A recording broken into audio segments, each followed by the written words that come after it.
Hello guys, welcome back to my channel. आज हम बात करेंगे टॉर्नेडो गर्ल 2 के एपिसोड 30 के बारे में। अगर आपने मेरे चैनल को अभी तक सब्सक्राइब नहीं किया तो जल्दी से कर दीजिए और साथ ही में बेल आइकन को भी प्रेस कर दीजिए ताकि आपको इसकी नोटिफिकेशन मिलती रहे। तो चलिए बिना देरी के एक्सप्लेनेशन स्टार्ट करते हैं। शाओविंग वीडियो कॉल पे बात कर रही थी, तभी वहाँ पर फेयू आ जाता है और वो शाओविंग को फिर से परेशान करने लग जाता है। शाओविंग उससे पूछती है, तुम हर वक्त सुबह शाम मुझे फॉलो क्यों करते हो? फेयू कहता है, फेयू तुमसे प्यार करता है। तुमने सीनियर ईफेंग को आई पैच लगाया, मुझे भी लगा दो। देखो देखो मेरे भी डार्क सर्कल्स पड़ गए हैं। तभी शाओविंग की दिमाग घूमती है और वो फेयू से कहती है, अब आनियांग सोंगबाई और सेन सोंगबाई एक ही है ना, तो फिर सीनियर ईफेंग भी तुम्हारे सीनियर ब्रदर है और तुम जानते हो कि सीनियर ईफेंग मुझे लाइक करता है, इसलिए अपने सीनियर ब्रदर के वाइफ पे ऐसे ताकाझाकी करना तुम्हें बिल्कुल भी शोभा नहीं देता, इसलिए मुझसे दूर रहो। ये कहकर वो वहाँ से चली जाती है। तभी फेयू फिर से बच्चों की तरह रोने लगता है। अब आप सब जानते ही है कि वो रोकर किसके पास जाएगा। हाँ, वो शांगन के पैर पकड़कर सभी बातें उसे बताता है और शांगन उसे घसीटते हुए अपना काम करता है। तभी वहाँ पर बाइशाओ आ जाती है, इसलिए वो दोनों तुरंत उठ जाते हैं और ऐसे प्रिटेंड करते हैं कि वो लोग कुछ बात ही नहीं कर रहे थे। तभी शांगन बाइशाओ के पास जाता है और उसे पूछता है कि क्या वो कल फ्री है। बाइशाओ कहती है मॉर्निंग में वो गुआंगे के साथ शॉपिंग पे जाएगी, पर आफ्टरनून को वो फ्री है। बाइशाओ सोचती है कि शांगन उसे कोई एडिशनल ट्रेनिंग करवाने लेके जाएगा। शांगन ये सुनकर बहुत ज्यादा खुश होता है कि कल वो फाइनली बाइशाओ को डेट पे लेके जा सकता है। वो वहाँ से जा रहा था, तभी फेयू उसके पास आकर कहता है, मैं आपको हेल्प कर सकता हूँ। मैं जानता हूँ कि आप सेवियर को डेट पे लेके जाना चाहते हो। और वो शांगन को एक डेटिंग चार्ट दिखाता है जो बहुत ज्यादा बड़ा था। शांगन पहले उसे नहीं लेता, फिर बाद में वो उसे लेकर भाग जाता है। कमरे में जाकर फेयू शांगन को बहुत ज्यादा ज्ञान दे रहा था, जो इतना ज्यादा बोरिंग था कि उसे सुनकर शांगन थोड़ी देर के लिए सो ही गया था। उसका एक भी आइडिया शांगन को पसंद नहीं आया था, इसलिए वो फेयू को बाहर निकाल देता है और खुद ही सोचने लगता है। अगले दिन फेयू चुपके चुपके बहुत ही फनी तरीके से शाओविंग और बाइशाओ के रूम में आता है और वो बाइशाओ की उस फैमिली पोर्ट्रेट को देखता है जिसमें से वो शाओविंग की डॉल को उठाता है। तभी शाओविंग और गुआंगे रूम में आते हैं। वो देखकर वो तुरंत डॉल को फेंक कर सोफे के पास ही लेट जाता है।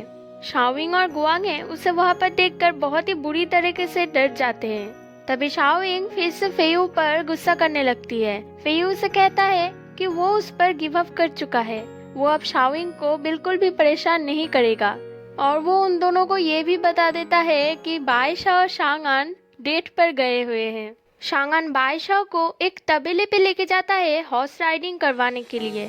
बाइशाओ भी बहुत ज्यादा एक्साइटेड थी क्योंकि उसने पहले कभी भी हॉर्स राइडिंग नहीं की थी।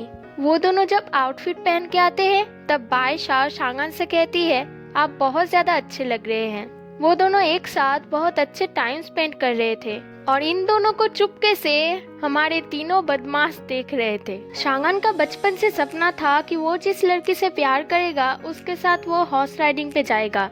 वो बाइशाओ को सिखाने ही वाला था, तभी तिंगहा और इंशु वहाँ पर बहुत ही खतरनाक तरीके से आते हैं।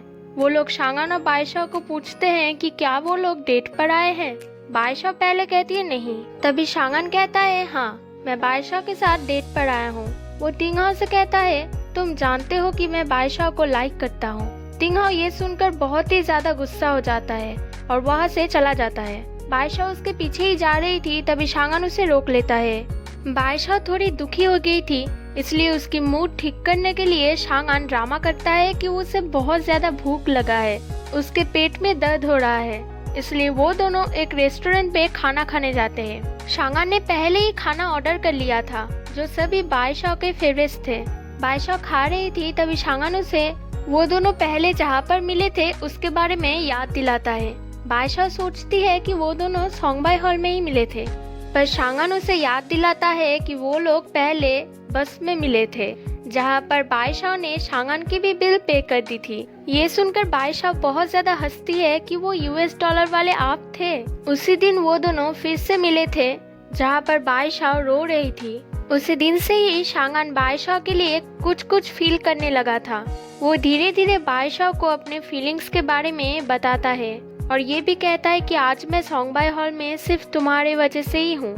ये सभी बातें वो तीनों सुन रहे थे। वो तीनों बादशाह के एक्सप्रेशंस देखकर समझते हैं कि शायद बादशाह शांगन को रिजेक्ट करने वाली है, इसलिए वो लोग तुरंत उन दोनों के डेट को और भी स्पेशल बनाने आ जाते हैं। वो तीनों इन दोनों को एक कपल की तरह ट्रीट करते हैं और एक केक भी लाते हैं और इन दोनों के लिए प्यार भरी गाना भी गाते हैं। बादशाह इन लोगों की वॉइस सुनकर समझ लेती है कि ये तीनों और कोई नहीं बल्कि फेयू, शाओइंग और गुआंगे हैं। वो तीनों वहाँ से डर के भाग जाते हैं और शांगन और बादशाह बहुत ज्यादा हंसते हैं। शांगन और बादशाह ऑकवर्डली चल रहे थे, तभी शांगन बादशाह को रोककर कहता है, मेरे पास तुम्हारे लिए एक गिफ्ट है। और वो बादशाह को एक जगह पे लेके जाता है जहाँ पर बहुत ही अच्छे तरीके से डेकोरेशन किया हुआ था और वहाँ पर एक स्क्रीन पे बहुत सारे ड्राइंग्स थे जो बादशाह और शांगन की एक साथ जुड़ी हुई सभी मेमोरीज थे। शांगन बादशाह को अपने फीलिंग्स के बारे में कहता है। वो बादशाह से बहुत ही ज्यादा प्यार करता है, वो उसके साथ हमेशा रहना चाहता है और फाइनली वो उसे प्रपोज करता है और बादशाह से पूछता है, क्या मैं तुमसे प्यार कर सकता हूँ? तभी बाकी सब वहाँ पर उन दोनों को चीयर अप करने के लिए आते हैं और बादशाह को शांगन के साथ डेट करने के लिए कहते हैं। तभी बादशाह को एक कॉल आता है जो तिंगी ने की थी और इसी के साथ शांगन के पूरे प्लान पर पानी फिर जाता है। शाओइंग के दिमाग में एक अलग ही रोमांटिक सिचुएशन चल रही थी। वो सोच रही थी कि अगर वो कॉल नहीं आती तो शांगन बादशाह को एक किस करता और वो दोनों एक दूसरे को हक करते, पर गुआंगे कहती है, शायद तुम जो सोच रहे हो वो नहीं होता। बादशाह रुओबाई को अभी तक भूल नहीं पाया है, पर रुओबाई यहाँ पर नहीं है। वो दोनों ही चाहते हैं कि बादशाह को वो सभी खुशियाँ और प्यार मिले जो शांगन उसे देना चाहता है। अगले दिन बादशाह तिंगहाओ को फोन करने की बहुत ज्यादा कोशिश करती है, पर तिंगहाओ उसका कॉल नहीं उठाता। बादशाह भाग के सोंगबाई हॉल आती है और शांगन से कहती है, मैं सीनियर तिंगहाओ से मिलना चाहती हूँ क्योंकि सीनियर तिंगी ने उसे कहा है। शांगन उसे हंसते हुए परमिशन दे देता है। बादशाह उसे प्रॉमिस करती है कि वो जल्दी वापस आ जाएगी, पर शांगन कहता है, जल्दबाजी मत करो, तुम अच्छे से जाओ, अगर लेट हुआ तो मैं तुम्हें लेने जाऊंगा। ये सुनकर बाकी सब उन दोनों को बहुत ही रोमांटिक तरीके से देख रहे थे। बादशाह तिंगहाओ से मिलने जाती है। इंशु तिंगहाओ से कहती है, ये यहाँ पर अकेली क्यों आई है? तभी हमें एक सीन दिखाया जाता है। अगले दिन तिंगहाओ जब गुस्से में तबेले के अंदर चला गया था, तब इंशु उसे कह रही थी, मेरे पास कोच चांगन की एक सीक्रेट है जिससे हम उसे आसानी से सोंगबाई हॉल से बाहर निकाल सकते हैं। तिंगहाओ उसे पूछता है, क्या सीक्रेट? तब वो उसे एक बॉक्स के बारे में बताती है जो शांगन हमेशा अपने साथ सेफ रखता है। इंशु तिंगहाओ को गुड लक कह के वहाँ से चली जाती है। तिंगहाओ बादशाह से पूछता है कि वो यहाँ पर क्यों आई है।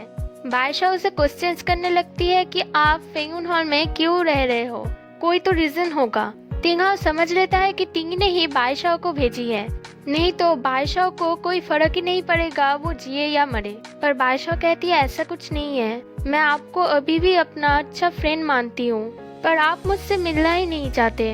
तिंगहाओ उसे वहाँ से जाने के लिए कहता है, पर बादशाह तिंगहाओ से कुछ समय मांगती है। तो तिंगहाओ उसे कहता है, तो फिर चलो मेरे साथ, कुछ भी नहीं पूछना कि मैं तुम्हें कहाँ पर ले जा रहा हूँ, सिर्फ मेरे साथ चलो। बादशाह उसके साथ चली जाती है। शाओइंग अपने डार्क सर्कस पे आई पैच लगा रही थी, तभी वहाँ पर फेयू आता है और वो आकर शाओइंग को फिर से डिस्टर्ब करने लगता है। वो शाओइंग से रिक्वेस्ट करता है कि उसके आंखों में भी डार्क सर्कस है, प्लीज उसे भी आई पैच लगा दे। पर शाओइंग के दिमाग में एक शैतानी आइडिया आती है। वो फेयू के आंखों में वो लगा तो देती है, पर उसके बाद उसके आंखों में वो ड्राइंग करती है। तिंगहाओ बादशाह को वहाँ पर लेकर आता है जहाँ पर बादशाह उस एक साल काम करती थी। असल में जो शिप बादशाह रोज साफ करती थी वो तिंगहाओ का ही था। तिंगहाओ जानता था कि बादशाह कहाँ पर है, उसे उस इंजर्ड पैरों के लिए कोई भी नौकरी नहीं देगा, इसलिए तिंगहाओ ने ही ये शिप रेडी किया है ताकि बादशाह इसे साफ करके पैसे कमा सके और उसे सैलरी भी तिंगहाओ ही देता था। ये सब सुनकर बादशाह हैरान हो जाती है और इसी के साथ ये एपिसोड एंड हो जाता है। इस वीडियो पे अगर 100 लाइक्स आ गए तो मैं अगले एपिसोड कल ही अपलोड कर दूंगी। आगे के एपिसोड्स और भी ज़्यादा इंटरेस्टिंग होने वाले हैं, तो प्लीज़ मेरे साथ बने रहिए। और अगर आपको ये वीडियो पसंद आए तो प्लीज़ इसे लाइक कर दीजिए। Bye bye.